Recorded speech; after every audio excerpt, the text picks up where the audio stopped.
guys, baka tayo ay ang pag-uusapan natin ay patungkol sa application para sa marriage license. Ayan, para kayo ay makasal sa inyong magiging asawa.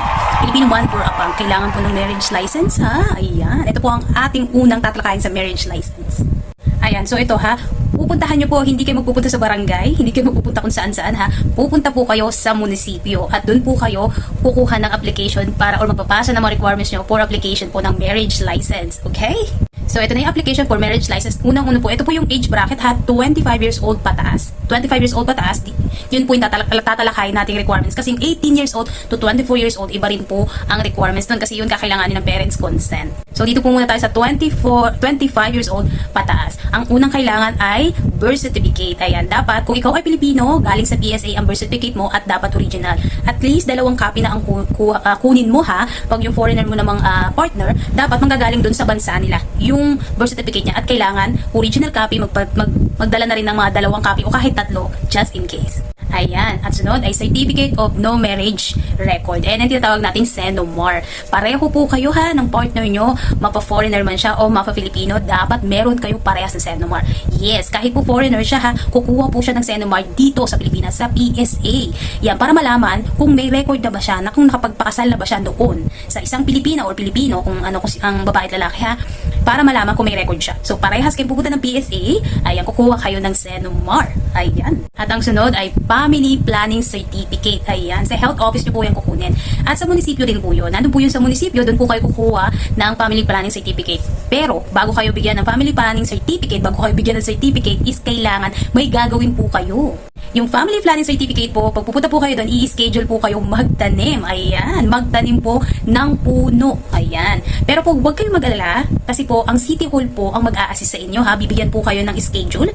Ayan, magbibigay lang po sila ng schedule sa inyo kung kailan kayo magtatanim. Tapos, yung halaman o yung magiging puno, yung maliit na puno na itatanim o yung halaman, ay sa kanila rin po. Pati rin yung panghukay, sa magagamiting panghukay dun po sa paglalagyan ng puno, ay sagot din po ng munisipyo. Wala po kayong ibang dadaling kundi ang inyong sarili na magtatanim kayo ng inyong partner.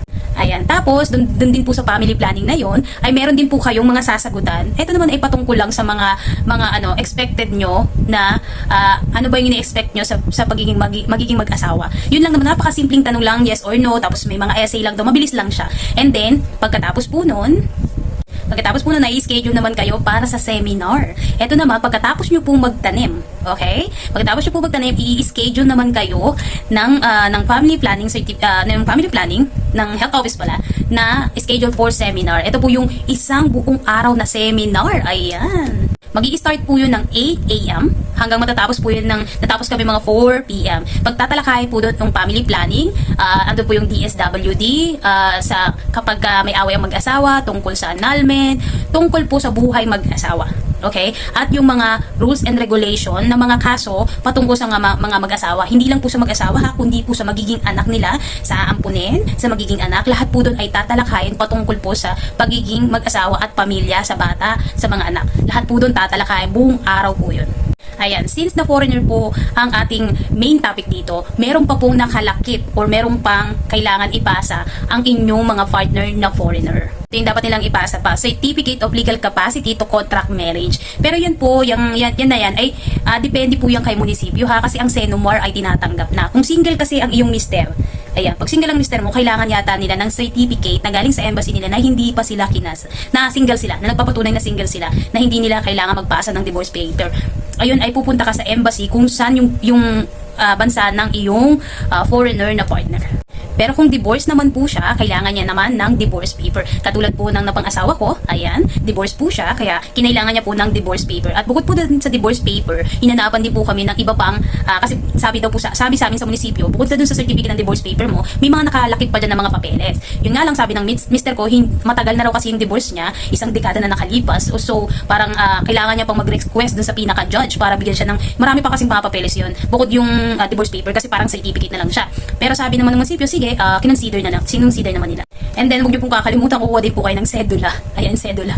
But yun nga yung mga sinabi ko nakalista na makakailangan ninyo para sa marriage license ha. Si marriage license po ay, yan po ang magiging lisensya nyo para makasal po kayo sa inyong partner. Pilipino man po or foreigner, kailangan po ang marriage contract, marriage license. Ang marriage license po, hindi po agad nare-release yan ha. Marirelease yan 15 days. Kaya dapat pag uwi pa lang ng inyong partner, galing sa kanilang bansa, galing abroad, paglapag niya pa lang sa Pilipinas, kinabukasan, punta na agad sa munisipyo at magpasa na agad ng mga papeles. Kasi 15 days yan. Ang bilang po ng 15 days is from the time kayo nagpasa. And then, doon sa loob ng 15 days, gagawin nyo po yung lahat ng mga nasabi ko, magtatanim, magsiseminar, magpapasa ng ganito, i-schedule ng ganito. Doon po nakapaloob yun sa 15 days. Kapag natapos na po kayo sa seminar, may bibigay po silang certificate sa inyo na nakatapos na po kayo sa seminar. Yun po ay babalik kayo dun sa civil registry. Dun din po yung sa munisipyo. Ipapasa nyo sa kanila. Tapos si civil registry, tatatakan po yun. Tapos sasabihin ni civil registry, sa ganitong date kayo bumalik para makuha nyo na yung license or marriage license nyo at para makasal na kayo. Basta meron na kayong marriage license,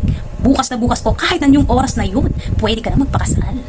So, mapapayo ko lang po ha sa mga may partner dyan na foreigner, bago po umuwi pa yung mga foreigner yung partner dito sa Pilipinas at balak nyo talaga magpakasal, ang gawin nyo po ay pumunta na kayo agad sa munisipyo at tignan nyo po ang mga requirements na kakailanganin kasi iba-iba ang requirements sa munisipyo. At ito naman po, advice ko rin, dun po kasi sa mga, marami kasi yan, yung mga nagkakasal, sa pastor or sa mga judge ng mga private sector na nagkakasal sila. Tandaan nyo po, kahit po sila mag-aayos ng inyong papeles, is kakailanganin nyo pa rin po ang marriage license. Kaya kung ako sa inyo, pag-isipan nyo po maigi kung kakagat kayo sa mga private sector na nagkakasal. Kasi ganun din naman, papupuntahin din kayo sa munisipyo, dadaan din kayo sa process ng marriage license. Ayan. Kaya kung ako sa inyo, bago kayo mag-inquire sa mga ganun, dahil sobrang mahal po nila, lalo na pag nalaman nila na foreigner ang iyong partner, sisingilin ka po nila ng 20,000, 15,000, ang pinakamababa pa nga ay 10,000. Nakakaloka, di ba? Pero yung process, ikaw pa rin naman ang mag-aasikaso. Ikakasal ka lang nila, and then sila ang magre-rehisto ng iyong marriage contract kay PSA. Pero, ayan, sa susunod, tatalakayin naman natin ang patungkol sa yung sa munisipyo may libre pong kasal. Hindi naman siya talaga libre kasi pwede kayong i-schedule ng munisipyo, pwede kayong i-schedule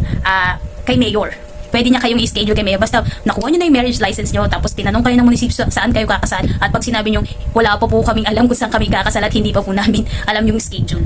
Alokin kayo ng munisipyo, kung gusto niyo, pwede namin kayong schedule kay mayor para libre, walang bayad. Pero po, yung pag-aayos ng certificate or yung para sa marriage contract is kayo po magpaparegister nun sa PSA. Pero pwede rin po ang munisipyo ang mag-ayos nun para sa inyo. Now, kung hindi naman pwede sa mayor at talaga yung oras nyo, pwede rin po kayong makasal sa judge. Aalokin din po kayo ng munisipyo na meron po tayong judge kasi yung tinatawag na lang Hall of Justice. Ayan, pupunta po kayo sa Hall of Justice sa munisipyo din po yan. At doon naman ay i-schedule kayo kay judge. At yun din po ang nangyari sa amin ng mister ko. At ayan, tatalakayin natin sa susunod. Sa susunod ang patungkol naman sa paano magpakasal or paano magpa-schedule sa judge. At doon ka mismo sa munisipyo ikakasal. At mura lang po ang bayad, hindi po kami gumastos ng mahal, pero in fairness, apaka-solemn at apaka-private po ng kasal namin dahil kami lang doon sa loob ng courtroom, nakaka-excite. Yun naman po ang next tatalakayin natin at syempre, tandaan, good luck sa inyo!